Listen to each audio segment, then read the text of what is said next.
What's up everyone, Danny Lightning here for another quick blind microphone comparison. So right now we got the Elgato Wave 3, which actually has a capsule built by Lewitt.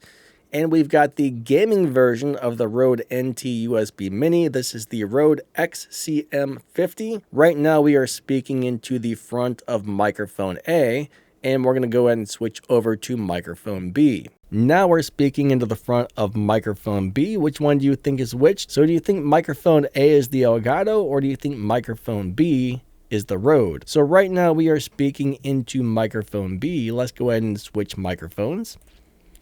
And now we are back on microphone A. We are speaking right into the front of microphone A.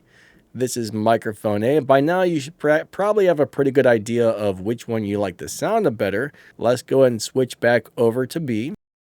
Now we're back on microphone B. So now we are back on microphone B.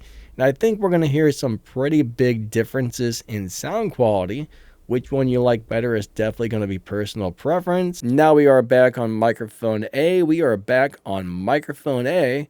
And let's go ahead and reveal which one is which. So microphone A is... Hello. All right, so microphone A is actually the Elgato, right? Microphone A has been the Elgato. And microphone B, which we just switched back to right now, is the Rode XCM 50. There is a cheaper version of this called the NT USB Mini, and that one is a little bit less expensive, but it doesn't give you access to the gaming software, to where if you want to spend a little bit more to get the gaming software, you can spend more. Okay, none of that came out right. But anyways, let me know in the comments which microphone did you like better.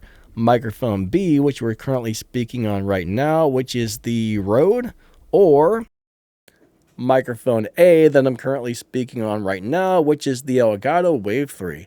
Let me know. Have a wonderful day, and thanks for watching.